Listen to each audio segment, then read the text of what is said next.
నాకు ఇబ్బంది కంటే వాళ్ళకి ఇబ్బంది అవుతుందనే బాధ నాకు ఎక్కువ ఉంది. ఎందుకంటే ఇప్పుడు నేను చూస్తున్నాను, ఇప్పుడు ఎండాకాలం ఇక్కడ అందరూ అకామిడేట్ చేయలేరు, ఆ రేకుల కింద ఉంటున్నారు. వాళ్ళకు నాకు అది నేను ఆ బాధని నేను ఎక్స్ప్రెస్ చేయలేను యాక్చువల్లీ.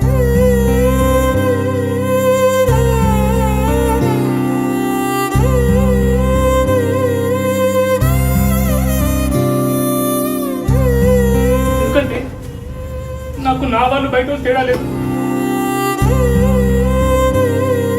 చక్కెర వాడకండి, షుగర్ వాడకండి దయచేసి ప్లీజ్.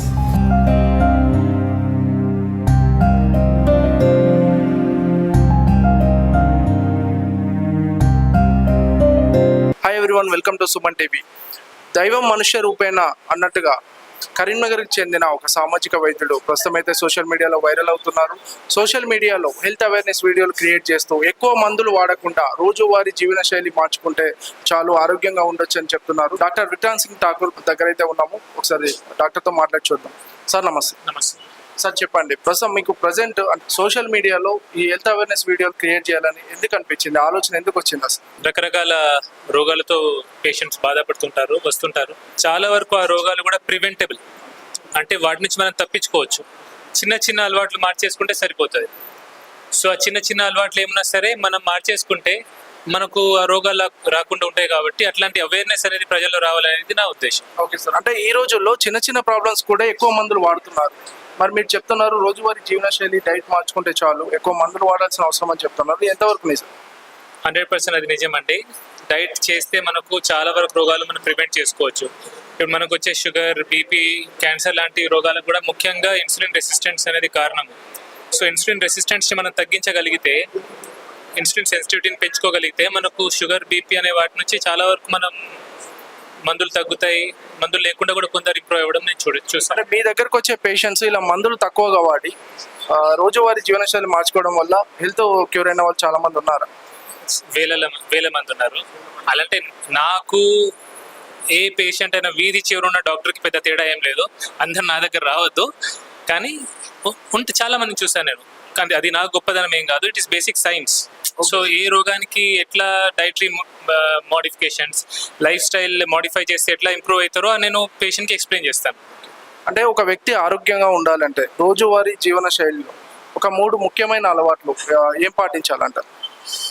నీళ్లు బాగా తాగాలి, తక్కువ తినాలి, ఎక్కువ వర్కౌట్ చేయాలి. అంటే చాలా మంది సార్ డాక్టర్ పోయి యాక్టర్ అయ్యారని చెప్తారు. మీరు డాక్టర్ అయ్యారు అండ్ యాక్టర్ కూడా ఒక మూవీలో నటించారని తెలిసి దాని గురించి. మూవీ అనేది అది జస్ట్ 1 month టైం ఇవ్వడం జరిగింది సార్. ఆ టైంలో నేను కొంచెం డిప్రెషన్లో ఉండే, బికాజ్ నా ఫ్రెండ్ చనిపోవడం జరిగింది. సో ఆ టైంలో నేను జస్ట్ ఒక రోల్ కోసం వెళ్ళాను, కానీ అది మెయిన్ హీరోయిన్ అని తర్వాత తెలిసింది నాకు. అలా జరిగింది. ప్యాషన్ ఉండేనా సార్ మూవీ? ప్యాషన్ అలా ఏం లేదు సార్. మా జూనియరే డైరెక్టర్ ఉండే, సో ఆయన తీద్దామంటే, బికాజ్ నేను ఆ డిప్రెషన్లో హాస్పిటల్కి వెళ్ళట్లేదు కాబట్టి ఆ టైంలో నేను మూవీ చేయడం జరిగింది. సార్ చాలా మంది డాక్టర్ చూసుకుంటే అంటే పేషెంట్ ని పేషెంట్ లాగా చూస్తారు, అలా ఉంటేనే కరెక్ట్ వైద్యం ఇవ్వగలమని అంటారు. మీరు కొంచెం అంటే పేషెంట్ ని ఓన్ చేసుకొని కొంచెం ఎమోషనల్ అవుతారు. మరి ఎలా దాని గురించి కొంచెం చెప్పండి సార్. ఇప్పుడు నేను ఒక పని చేస్తున్నప్పుడు ఇంట్రెస్ట్ ఎప్పుడు చేస్తాను సార్. ఇప్పుడు సపోజ్ ముందున్న పేషెంట్ ఉన్నారనుకోండి, నా తల్లి ఉంటే, నా చెల్లి ఉంటే నేను చూసే విధానం వేరేగా ఉంటుంది. ఎవరో బయట వాళ్ళు అని అనుకుంటే నేను చూసే విధానం వేరే ఉంటుంది. అంత పట్టింపు ఎందుకు ఉంటుంది? సో ఆ పట్టింపు అనేది నాకు ఉంది కాబట్టి నేను పేషెంట్ని ఓన్ చేస్తాను సార్. ఏదో బయట వాళ్ళు కాదు. ఇప్పుడు ఈ అమ్మ ఉంది, నాకు చెల్లి లెక్క, అది నేను ఫస్టే ఫిక్స్ అయిపోతా. ఆ తర్వాత తను ఏం వాడుతుంది, ఏం తింటుంది, ఎలా ఉంటుంది, నేను చాలాసార్లు తిడతా కూడా.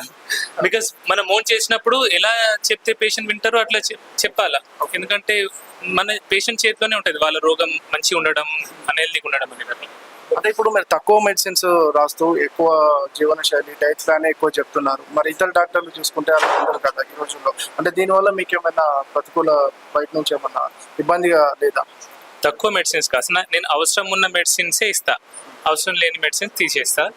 అండ్ ఏ డాక్టర్ కూడా ఇప్పటివరకు అయితే నాకు ఎటువంటి ఇబ్బంది నా డాక్టర్ కమ్యూనిటీ నుంచి రాలేదు. ఎందుకంటే ఎవరు కూడా డాక్టర్ అయ్యారంటే సమాజానికి సేవ చేయాలని అవుతారు సార్, సొసైటీకి సేవ చేయాలని ఉంటుంది.